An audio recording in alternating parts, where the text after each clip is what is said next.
Halo teman-teman yang saya cintai tapi nggak mencintai saya. Jumpa lagi dengan saya El di Curhatan El. Teman-teman, cinta memang sesuatu yang bisa mengubah hidup seseorang. El percaya kalau cinta, di dalam cinta ada kekuatan. Di dalam cinta ada keajaiban. Teman-teman, kembali lagi ke alur cerita dari El. Oh ya teman-teman, sebelum El lanjut ke alur ceritanya, El mau banget teman-teman untuk membawakan alur cerita ini dengan tanpa ada bagian yang ditutup-tutupi. Oleh karena itu teman-teman semua dukung El ya dengan menekan tombol gabung atau tombol join-nya. Karena dengan menekan tombol gabung atau tombol join-nya, teman-teman dapat menonton alur cerita ini dengan tanpa ada bagian yang ditutup-tutupi atau bagian yang dihilangkan. Teman-teman, kita lanjut saja ke alur ceritanya. Alur cerita dari Donghua kali ini berjudul My Cultivate Girlfriend. Donghua kali ini bercerita tentang tentunya cinta. Namun ini bukan sembarangan cinta teman-teman, ini tentang cinta dan pengorbanan. Jadi langsung saja El mulai ke alur ceritanya. Di suatu malam, badai sedang terjadi. Yingxiong yang adalah seorang satpam di suatu kampus, ia sedang berpatroli dan tanpa sengaja ia melihat Muji yang sedang memanggil petir. Muji kaget dengan kehadiran Yingxiong. Ia menjadi tidak fokus dan tersambar. Yingxiong akhirnya memutuskan untuk menyelamatkan Muji dengan cara yang kayak gini teman-teman. Muji sebetulnya saat diganggu oleh Yingxiong itu sedang menyelesaikan katastrofinya.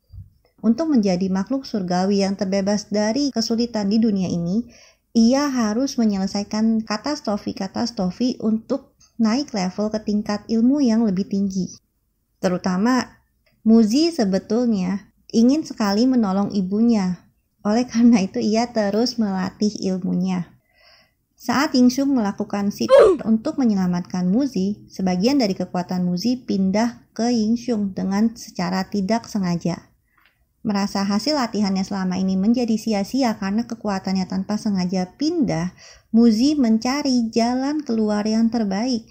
Keesokan harinya, Yingxiong mulai berasa ada perubahan pada dirinya. Ia pun menjadi lebih berenergi dan penglihatannya semakin jelas. Saat ia sedang duduk bersantai-santai, tiba-tiba saja ia melihat billboard yang terjatuh dan hampir mengenai seseorang. Yingxiong bergegas menyelamatkannya. Tanpa ia sadari, ia menggunakan kekuatan Muji untuk menyelamatkan gadis itu.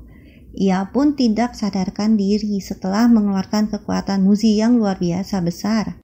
Saat terbangun, Yingxiong sudah berada di kediaman Muji. Muji kemudian menjelaskan kalau tanpa sengaja kekuatannya berpindah pada Yingxiong.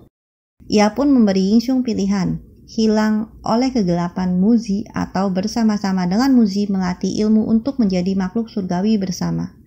Yingxiong dan Muji pun akhirnya berlatih ilmu. Muji terus mendorong Yingxiong untuk mengeluarkan kemampuan terbaik dalam dirinya.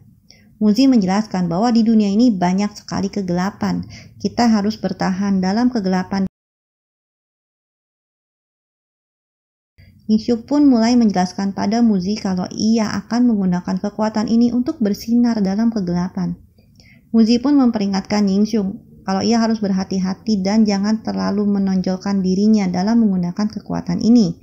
Bahkan dalam pengangguran, apabila menghadapi musuh yang jauh lebih kuat levelnya darinya, maka ia harus mencari jalan untuk kabur.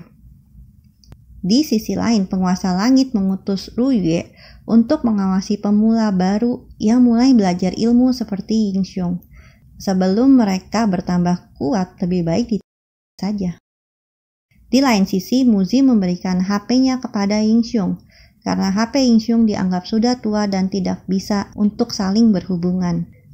Ruye pun mulai beraksi. Ia memakai mantra pengikat hati di kampus tempat Yingxiong bekerja. Para laki-laki jadi menyukai Ruye. Ruye hanya tertarik pada pria yang memiliki kekuatan roh. Pria-pria yang terkena mantra pengikat itu semuanya menjadi tidak berharga untuk Ruye. Sampai akhirnya teman kerja Yingxiong yang bernama Mr. Lee menjadi salah satu dari Ruye. Ia terkena mantra Ruye. Dan Mr. Lee pun akhirnya setuju untuk menemui Ruye ke taman. Namun Yingxiong sudah curiga ada yang tidak beres dengan Mr. Lee ini. Oleh karena itu, Yingxiong mengikuti Mr. Lee dari belakang dan akhirnya menemukan bahwa Mr. Lee memang di bawah pengaruh Ruye. Saat Ruye Mr. Lee, Yingxiong pun langsung bergegas menyelamatkannya dan bahkan mengeluarkan kekuatannya.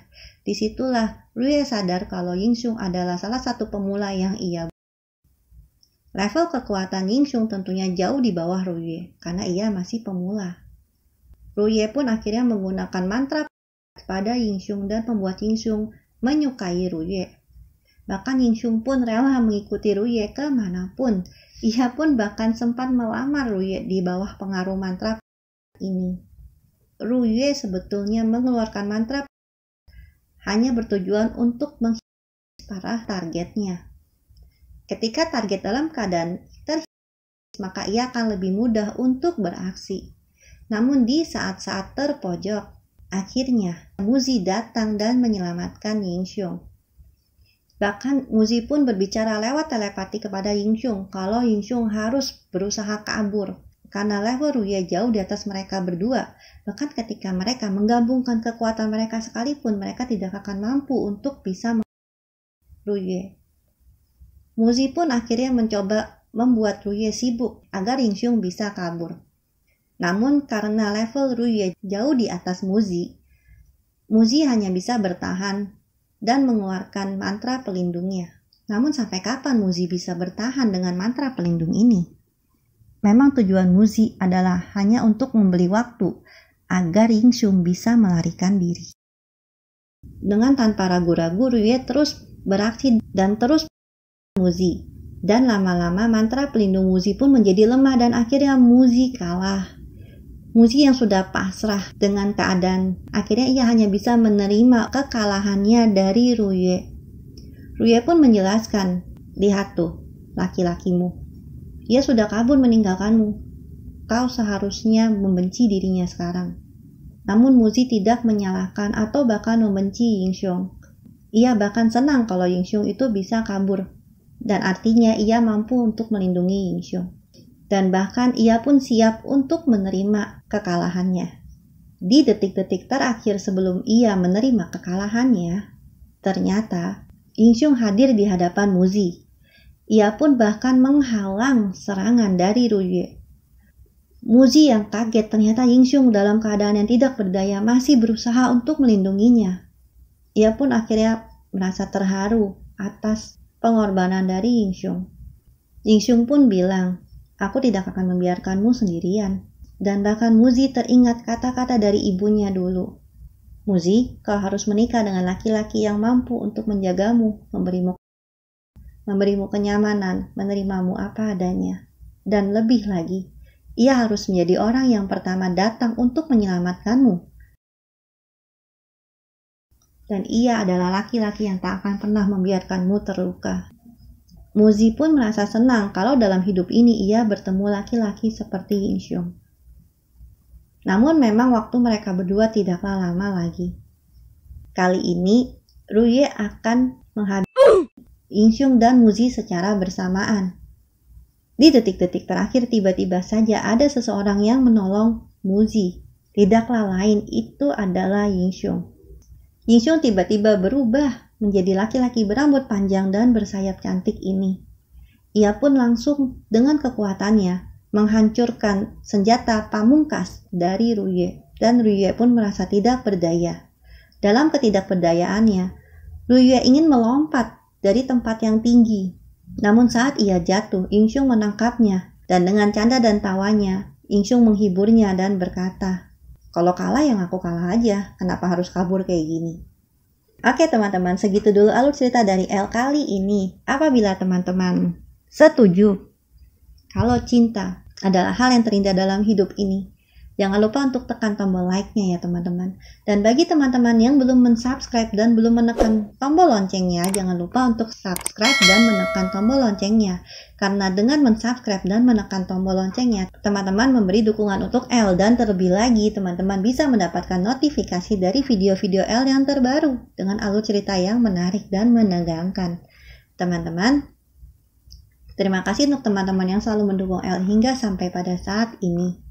Teman-teman, El berharap cinta akan selalu hadir dalam diri kita semua. Cinta akan selalu memberi kehangatan dan kenyamanan dalam diri kita semua.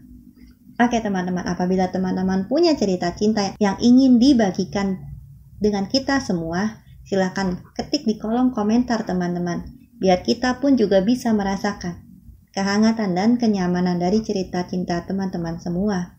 Terima kasih teman-teman, see you.